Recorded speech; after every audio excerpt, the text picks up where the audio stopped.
ನಮಸ್ಕಾರ ಸ್ನೇಹಿತರೆ, ಕನ್ನಡ ಕಾಮಿಕ್ ಬುಕ್ಗೆ ಎಲ್ರಿಗೂ ಸ್ವಾಗತ. ಈ ವಿಡಿಯೋ ಮಾಡ್ತಾ ಇರೋ ಉದ್ದೇಶ ಏನಪ್ಪ ಅಂತ ಹೇಳಿದ್ರೆ, ಆಲ್ರೆಡಿ ನಿಮಗೆ ತಮ್ಮನೇಲಿ ನೋಡಿಬಿಟ್ಟು ಗೊತ್ತಾಗಿರುತ್ತೆ, ಇದು ಇನ್ವಿನ್ಸಿಬಲ್ ಸೀರೀಸ್ನ ಸೀಸನ್ 2ನ ರಿವ್ಯೂ ಮಾಡೋಣ ಅಂತಂತೇಳಿ.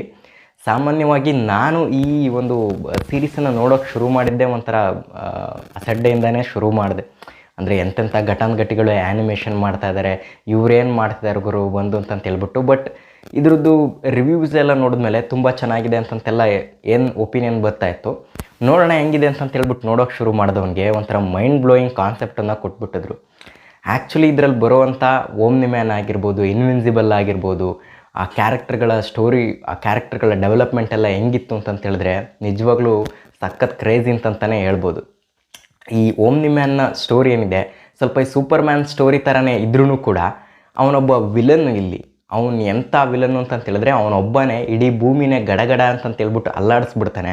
ಅಂಥದ್ರಲ್ಲಿ ಅಂಥವ್ರೊಂದು 10 ಜನ ವಿಲ್ಟ್ರಿಮೈಟ್ಗಳು ಜೊತೆಯಾಗಿ ಬಂದುಬಿಟ್ಟು ಗ್ರೂಪ್ ಮಾಡಿಕೊಂಡ್ರೆ ಇಡೀ ಭೂಮಿನೇ ತೆಗೆದಿನ ಸೈಡ್ಗೆ ಇಟ್ಬಿಟ್ಟಿರ್ತಾರೆ. ಅಷ್ಟು ಪವರ್ಫುಲ್ ಆಗಿರುವಂಥ ವಿಲನ್ಸ್ಗಳವರು.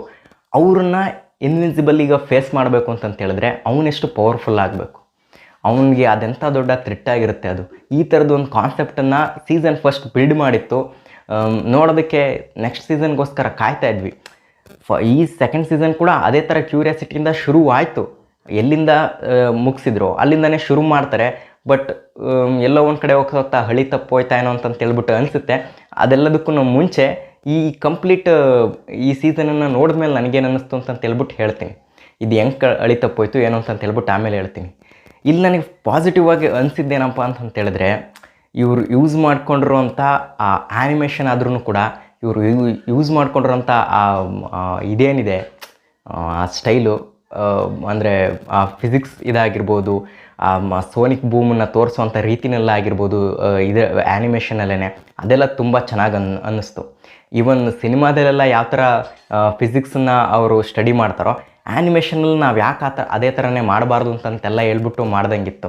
ಆ್ಯಕ್ಚುಲಿ ಆ ಪಂಚ್ ಹೊಡೆದಾಗ ನಾವು ಮ್ಯಾನ್ ಆಫ್ ಸ್ಟೀಲ್ ಸಿನಿಮಾದಲ್ಲಿ ಆ ಪಂಚ್ ಹೊಡೆದಾಗಲೂ ಕೂಡ ಸೋನಿಕ್ ಬೂಮನ್ನು ನೋಟಿಸ್ ಮಾಡ್ಬೋದು.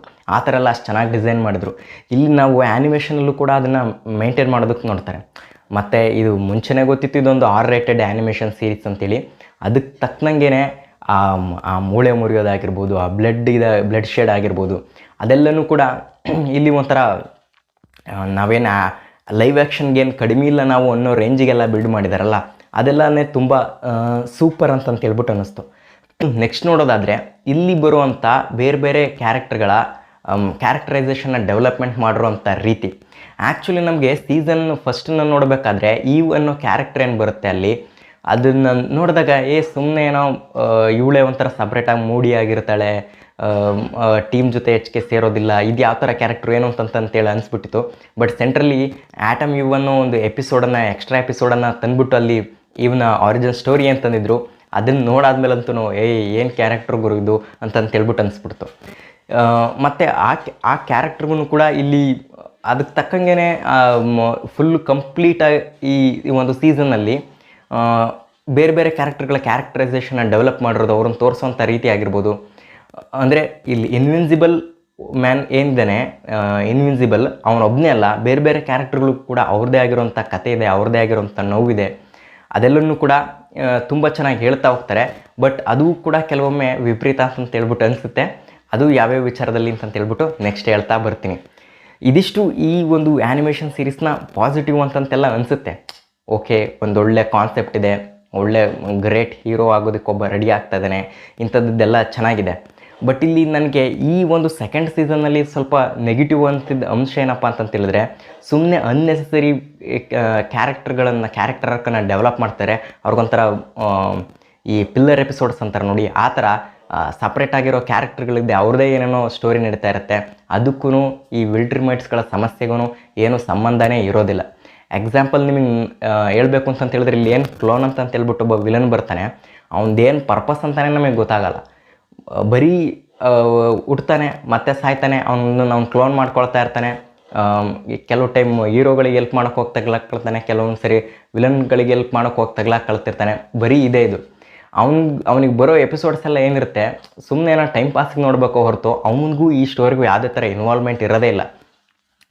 ಅದೊಂದಿಷ್ಟು ಸೀನ್ಸ್ಗಳು ನಮಗೆ ಒಂಥರ ಇರಿಟೇಟ್ ಅಂತ ಹೇಳ್ಬಿಟ್ಟು ಅನಿಸ್ಬಿಡುತ್ತೆ.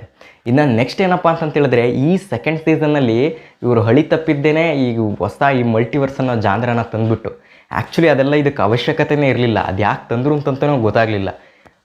ಇಲ್ಲಿ ಮೇಯ್ನಾಗಿ ಇವ್ರು ನಾವೆಲ್ಲ ಫೋಕಸ್ ಮಾಡ್ತಿದ್ದಿದ್ದು ಏನಕ್ಕಪ್ಪ ಅಂತ ಹೇಳಿದ್ರೆ, ಓಕೆ ಈಗ ಓಮ್ನಿ ಮ್ಯಾನ್ ಅವನಿಗೆ ಏನೋ ಮನಸ್ಸಿಗೆ ಬೇಜಾರಾಗ್ಬಿಟ್ಟು ಮಗನ ಮೇಲೆ ಹೊಡೆದ್ಬಿಟ್ನಲ್ಲ ಅಂತ ನಾವು ಮನಸ್ಸಿಗೆ ಬೇಜಾರಾಗ್ಬಿಟ್ಟು ಹೋಗಿದ್ದಾನೆ. ಆದ್ರೂ ವಿಲ್ಟ್ರಿಮೈಟ್ಸ್ಗಳೀಗ ಭೂಮಿನೂ ಬಿಡಲ್ಲ, ಅವನೂ ಬಿಡಲ್ಲ, ಹುಡ್ಕೊಂಡು ಬರ್ತಾರೆ. ಅದೆಲ್ಲ ಸ್ಟೋರಿ ಓಕೆ ಕಂಟಿನ್ಯೂ ಆಗ್ತಾ ಇರುತ್ತೆ. ಅದನ್ನು ಹಂಗೆ ಕಂಟಿನ್ಯೂ ಆಗಿದ್ದಿದ್ರೆ ಚೆನ್ನಾಗಿರ್ತಿರೋದು. ಇಲ್ಲಿ ಆಮ್ಸ್ಟ್ರಾಂಗ್ ಅನ್ನೋ ಇನ್ನೊಬ್ಬ ವಿಲನನ್ನು ತೊಗೊಂಡು ಬಂದ್ಬಿಟ್ಟು ಅವನೇನೋ ಮಲ್ಟಿವರ್ಸನ್ನು ಟ್ರಾವೆಲ್ ಮಾಡ್ತಾನೆ, ಅವನಿಂದ ಏನೋ ಮತ್ತೆ ಥ್ರೆಟ್ ಬರ್ತಾಯಿದೆ, ಅವನೇ ಕೊನೆಗೆ ಇವನನ್ನು ಇನ್ವಿಸಿಬಲನ್ನು ಆಟ ಆಡಿಸ್ತಾನೆ. ಈ ಥರದ್ದೆಲ್ಲ ಕಾನ್ಸೆಪ್ಟನ್ನು ತೊಗೊಂಡು ಬಂದ್ಬಿಟ್ಟು ಇದು ಸುಮ್ಮನೆ ಬ್ಯಾಡ್ವಾಗಿತ್ತು ಇದು ಅಂತೇಳ್ಬಿಟ್ಟು ಅನ್ನಿಸ್ತು. ಓಕೆ, ಅವನನ್ನು ಈಗ ಇನ್ವಿನ್ಸಿಬಲ್ ಕೂಡ ಅವ್ರ ಅಪ್ಪನ ಥರನೇ ತುಂಬ ಸ್ಟ್ರಾಂಗ್ ಆಗಿದ್ದಾನೆ. ಅವನದೇನು ಕೂಡ ಕೆಲವು ತಪ್ಪುಗಳು ಕೆಲವು ಟೈಮ್ ನಡೆಯುತ್ತೆ. ಅದವನು ಒಳ್ಳೆ ಉದ್ದೇಶ ಇಟ್ಕೊಂಡ್ಬಿಟ್ಟು ಮಾಡಿರ್ತಾನೋ ಕೆಟ್ಟ ಉದ್ದೇಶ ಇಟ್ಕೊಂಡು ಮಾಡಿರ್ತಾನೋ, ದಟ್ ಈಸ್ ಸೆಕೆಂಡ್ರಿ. ಅದನ್ನು ಅವರು ಈ ವಿಲ್ಟ್ರಿಮೈಟ್ಸ್ಗಳ ವಿಚಾರದಲ್ಲೇ ಸ್ವಲ್ಪ ಇನ್ವಾಲ್ವ್ ಮಾಡಿಬಿಟ್ಟು ತೋರಿಸಿದ್ದಿದ್ರೆ ನಮಗೊಂಥರ ಆ ಸ್ಟೋರಿನಲ್ಲಿ ತುಂಬ ಎಂಗೇಜ್ ಆಗಿ ನೋಡೋದಕ್ಕೆ ಚೆನ್ನಾಗಿರ್ತಾ ಇತ್ತು ಅಂತ ಹೇಳ್ಬಿಟ್ಟು ಅನ್ನಿಸ್ತು. ಬಟ್ ಅದೇನೋ ಆಮ್ಸ್ಟ್ರಾಂಗ್ ಅನ್ನೋ ಇನ್ನೊಬ್ಬ ವಿಲನನ್ನು ತೊಗೊಂಡು ಬಂದ್ಬಿಟ್ಟು ಅದೇನೋ ಸ್ವಲ್ಪ ಸ್ಟೋರಿ ಸ್ವಲ್ಪ ಸೈಡ್ಗೆ ಹೋಯ್ತು ಅಂತ ಹೇಳ್ಬಿಟ್ಟು ಅನ್ನಿಸ್ತು. ಈ ಒಂದು ಕಾರಣಕ್ಕೋ ಏನೋ ಅಂತ ಅನಿಸುತ್ತೆ. ಕೆಲವು ಹೆಚ್ಚು ಕಡಿಮೆ ತಿಂಗಳುಗಳ ಕಾಲನೇ ಆಯಿತು ಅಂತ ಅನಿಸುತ್ತೆ. ಇದು ನೆಕ್ಸ್ಟ್ ಎಪಿಸೋಡ್ಗಳೇ ಬರಲಿಲ್ಲ 4th ಎಪಿಸೋಡ್ ಮುಗಿದ ಮೇಲೆ. ಈ 4 ಎಪಿಸೋಡ್ಗಳನ್ನು ಇಷ್ಟು ಲೇಟಾಗಿ ಇವರು ರಿಲೀಸ್ ಮಾಡಬೇಕಾದ್ ಬಂತು. ಇದರಲ್ಲೆಲ್ಲ ಮರ್ತೋಗ್ಬಿಟ್ಟು ನಾವು ಬೇರೆ ಮರ್ತೇ ಬಿಟ್ಟಿದ್ದೆ ಈ ಸೀಸನನ್ನು. ಇತ್ತೀಚೆಗೆ ಎಲ್ಲ ಈ X-Men 97 ನೋಡೋಕ್ಕೆ ಶುರು ಮಾಡಿದ್ವಿ. ಅದ್ರ ಗುಂಗಲ್ಲಿ ಅದನ್ನು ನೋಡ್ತಾ ಇದ್ರ ಕಡೆ ಗಮನನೇ ಬಿಟ್ಟಿದ್ದೆ. ಬಟ್ ಈಗ ನೋಡ್ಬಿಟ್ಟು ಕಂಪ್ಲೀಟ್ ಮಾಡಿದ್ನಲ್ಲ, ಹಂಗಾಗಿ ಈ ರಿವ್ಯೂ ವೀಡಿಯೋನ ಮಾಡ್ತಾಯಿದ್ದೀನಿ. ಬಟ್ ಫೈನಲಾಗಿ ಹೇಳ್ಬೇಕು ಅಂತಂತೇಳಿದ್ರೆ, ನನಗೆ ಈ ಸೆಕೆಂಡ್ ಸೀಸನ್ ಅಂಥ ದೊಡ್ಡದಾಗಿ ಇಂಪ್ರೆಸ್ ಏನು ಮಾಡಲಿಲ್ಲ. ಸ್ಟೋರಿ ಡೆವಲಪ್ಮೆಂಟ್ ಆಗಿರೋದು ಒಂದಿಷ್ಟುದ್ದ, ಆದರೆ ಇವರು ಇಷ್ಟುದ್ದ ಫುಲ್ ಬರೀ ಎಳೆದ್ಬಿಟ್ಟಿದ್ದಾರೆ. ಅದು ಇದು ಪಿಲ್ಲರ್ ಎಪಿಸೋಡ್ಸ್ಗಳು ಅದು ಇದು ಸೇರಿಸ್ಬಿಟ್ಟು. ಹಂಗಾಗಿ ಸೆಕೆಂಡ್ ಸೀಸನ್ ನನಗೇನು ಇಂಪ್ರೆಸ್ ಮಾಡಲಿಲ್ಲ, ನನ್ನ ಎಕ್ಸ್ಪೆಕ್ಟೇಷನ್ಸನ್ನು ಬೀಟ್ ಮಾಡಲಿಲ್ಲ ಅಂತ ಹೇಳ್ತಾ ನಾನು ಈ ರಿವ್ಯೂನ ಮುಗಿಸ್ತಾ ಇದ್ದೀನಿ. ಬಟ್ ನೀವು ಟೈಮ್ ಪಾಸಿಗೆ ನೋಡೋರಾಗಿದ್ದರೆ ನೋಡ್ಬೋದು. ಇದೊಂದು ಒಳ್ಳೆ ಆ್ಯನಿಮೇಷನ್ ಸೀರೀಸೆ. ಇನ್ನು ನೆಕ್ಸ್ಟ್ ವೀಡಿಯೋದಲ್ಲಿ ಮತ್ತೆ ಸಿಗೋಣ. ಈ ವಿಡಿಯೋ ನೋಡಿದ್ದಕ್ಕಾಗಿ ಧನ್ಯವಾದಗಳು.